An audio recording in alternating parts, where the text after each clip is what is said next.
Welcome sa inyong lahat dito sa aming channel.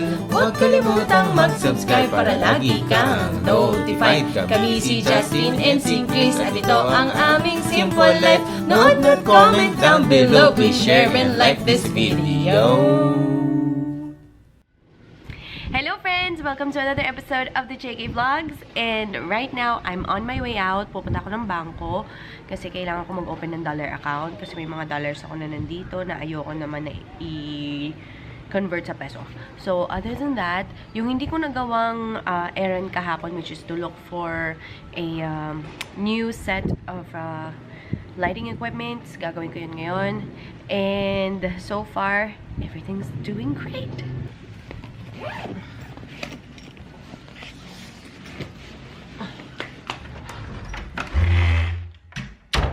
It's quite a sunny day here in Malabon and so far medyo okay na yung pakiramdam ko.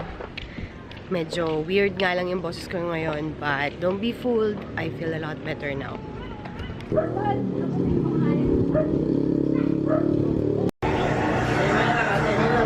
Ayan friends, tapos na ako kumuha ng police clearance. Nandito ako sa may Bombero, sa may Caloocan. Kasi ito yung medyo madaling puntahan galing sa aming apartment. So, ay pupunta na tayo sa bangko.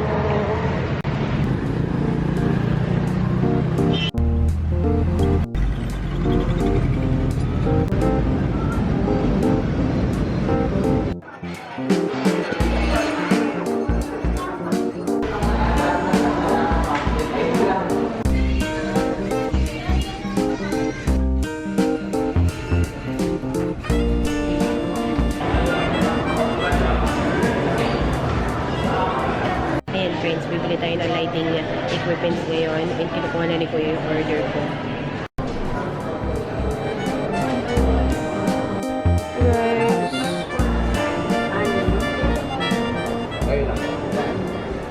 O diba, nag-vlog ako kanina guys. Magbabayad na ako nung para dun sa lighting na wala yung wallet ko, kakaloka. Buti na lang, inassist ako ni na ate. So ngayon na, hanapin natin sa CCTV kung saan yung mabuting kamay na nakadali ng wallet ko.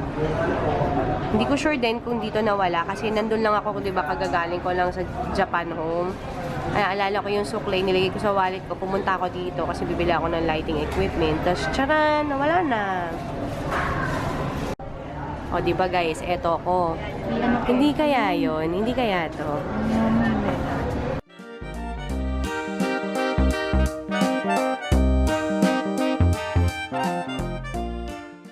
Total, ito naman yung pinunta ko nung nawala yung aking wallet. Might as well buy it na lang. So, now we're back home, guys. Sorry gusto ko sana i-vlog yung nakasakay ako sa motor. Sumakay ako sa motor ni Mama pa uwi dito kasi naisip ko na, alam mo yun, minsan kasi pag minalas ka, sunod-sunod yan. Hindi lang siya mangyayari isang beses. Sabi ko, baka kasi pag sumakay ako ng jeep, ang mangyari, ma-hold up naman yung jeep. So, ayun na nga, nakauwi na tayo ng safe at may bago tayong lighting equipment! Okay, you might be wondering bakit hindi ako upset. Actually, ano ba? Wala, hindi siya mabigat sa damdamin ko. Medyo, and I don't feel stupid din, kasi syempre, tataka naman ako, pero, ang mali ko lang talaga siguro ginawa is nilinis ko yung bag ko. Kaya readily accessible lahat ng mga bagay-bagay which I rarely do. Hindi talaga ako malinis sa bag. And may mga times na na-slash na yung mga bag ko pero hindi nakukuha yung gamit ko kasi ang kalat-kalat sa loob. Sobrang daming sikot-sikot na hindi mo makukuha nga yung cellphone. So, minsang sinuwerte na nilinis, yun na nangyari. But anyway, good thing, siguro ang laman na pera siguro nun, baka around 1,500, 1,000 to 1,500 lang. All my cards. The sad thing is, now that I think of it, 1,500 plus. Dalawa kasing credit card ko nandun, so 400. Isa, pag pinalitan, so 800 na yon. Tapos dalawang ATM, 150. So 800 plus 300, 1,200 plus 1,500. Di mga 2,600. Pero okay na lang din. Isipin na lang natin na it's sad na may mga taong, alam mo yun, sayang yung talino at talento nila. Bakit sila nandudukot? Habang ako nagpapakamatay pa tayo magtrabaho, sila nagtutukot. So, ayun lang. Masaya pa rin naman, guys. Kasi at least hindi ako hinold up, diba? Ano kayong gagawin ko pag hinold up ako? Maihi ako sa pantalon. So, ayun. Ayan, yung dala ko. Buti na lang talaga ito. Ito kasi ang may lamang pera talaga. Buti na lang ito. Hindi to na jek-jek, 'di ba? Tsaka kanina nga may dala nga akong dollar, yung dollar nandito eh. Iipit ko dapat dun sa wallet. Buti na lang hindi, 'di ba? Sayang din to. Nasa parang $175 yan. Tapos ito yung pera ko. Okay, the reason why I'm showing it to you guys, not to brag, okay? Hindi rin to para ma-jek-jek pagdating ng araw kasi bukas i-deposit ko na to. And by the time you're watching this video, it's been 2 days na. So, wala na sa akin yung pera na yan. Nasa bangko na ako. So, for now, nood muna tayo TV. Literal, toyo lang yung binili ko. 500 yung binayad ko. 288. Magkano yun? Nasa 170 something. Oh. Yung sukle, nandun. Ang mahal. Nakakainis na toyo.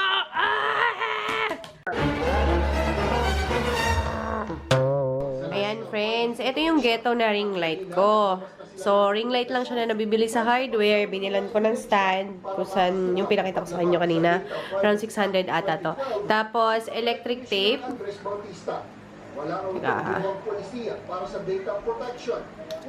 Tapos, electric tape lang. Para at least hindi siya ganun kaswangit tingnan. Tapos, yung hook ng cellphone. Ayan, nandyan siya. Hindi naman daw naka-update.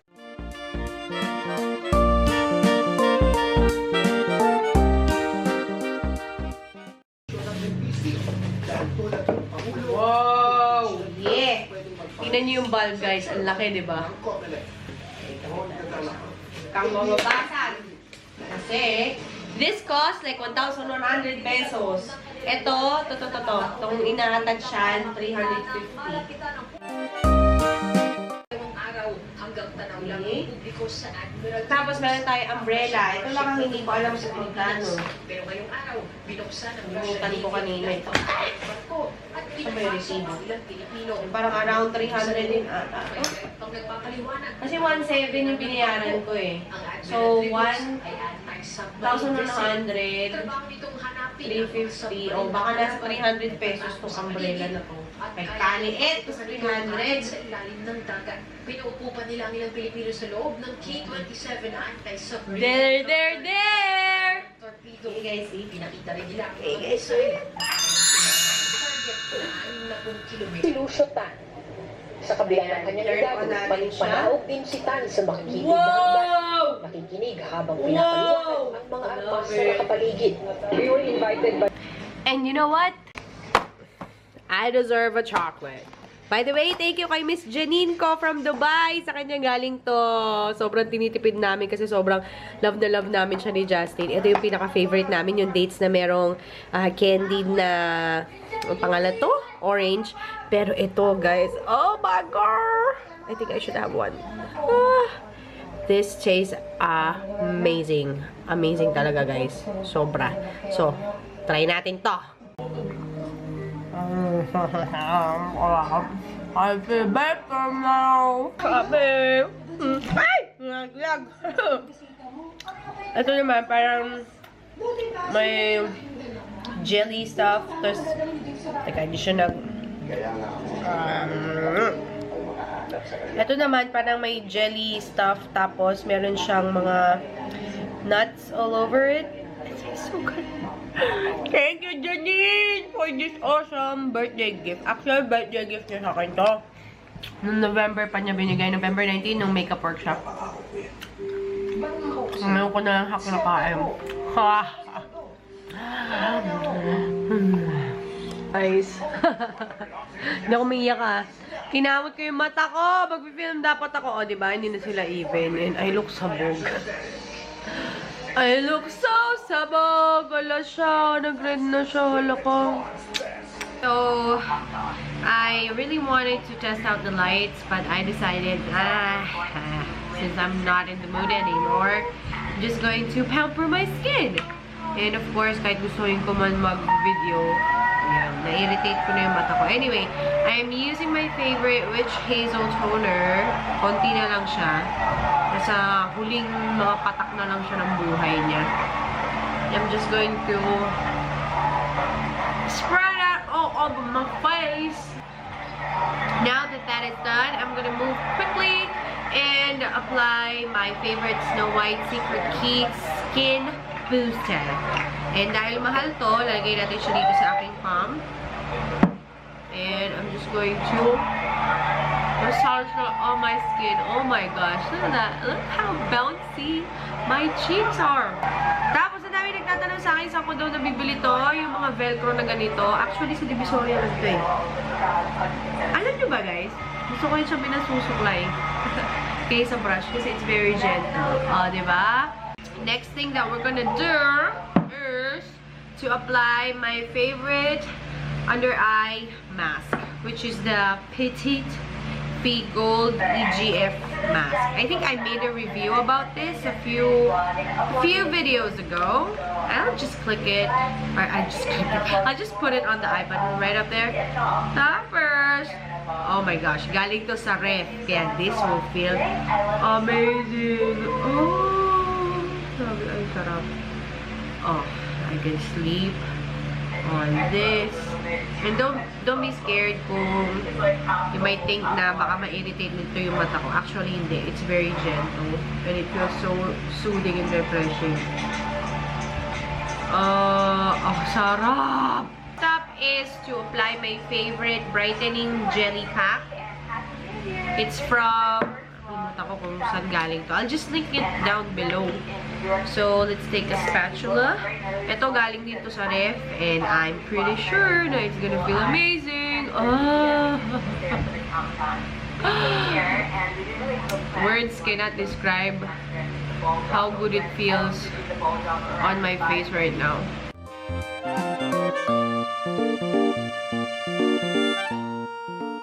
Since we're already talking about skincare, let me just share with you something that I just recently discovered. If it will just focus on the product, there we go. For those of you who are suffering from acne, you guys should give this a try. This is from Celatec. This is their acne gel.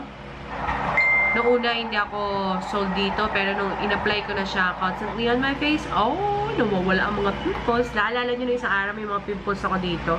Mga lupon na mga tigyawat, nandyan sila.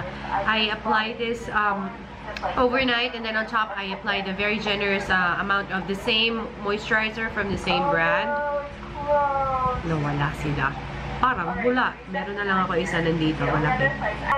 So right now, I'm watching Taylor R. I love her vlogs, but you know what I figured out? Kasi nasa New York siya ngayon, mas gusto ko yung vlogs niya pag nasa Japan siya. Kachat ko ngayon si Aisha. Natanong niya kung ano nangyari sa akin. Right now naman na pinapanood ko si Kenny. Grabe, guys. You should go check out his channel. I love his makeup tutorials. Grabe, on point talaga. Ang ganda ng quality ng video niya. And he's so pretty! Hello, Kenny, if you're watching this video. So, I guess ito ko na lang tatapusin tong vlog na to. Pasensya na, guys. Ay, nako. Anyway, thank you so much, guys, for watching this video. And